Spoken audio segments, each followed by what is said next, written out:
Manood tayo guys kung paano si kuya kumatay ng manok.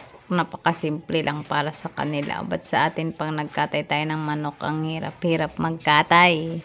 Pero si kuya, tingnan mo. Ang galing na po guys. Ayan, tingnan mo. Parang hindi nahihirapan. Hinatak lang ganun. Sa atin ay naubos na yung lakas mo kahirap-hirap maghatak ng manok. Ganun lang pala yun. Binabaak lang dun sa puwet.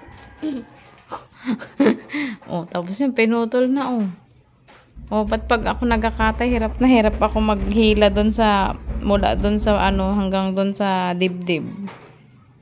Inubos ko na yung lakas ko maghila, hindi pa din napuputol. Ba't sila sandali lang tinadtad niya na lang ng ganun fried chicken na.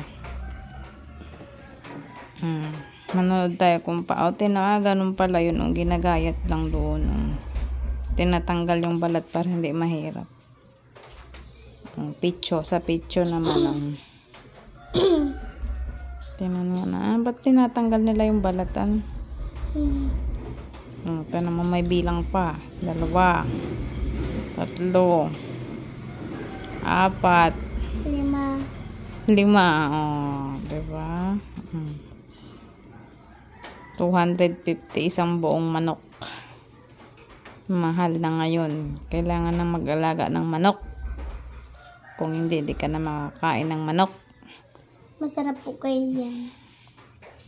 Mas masarap. Ewan ko kung native ito or hindi. Bakit mabilis lang sa kanila? Parang ang lambot. Or matalim lang talaga siguro yung ginagamit yung panghiwa. At yung kutsilyo namin dito ay hindi na tumatalab. Kaya hirap na hirap magkatay. Pinirsa mo na ayaw pa rin maghiwalay. Diba? Isang buong manok, ang dami ng gayat. Astig.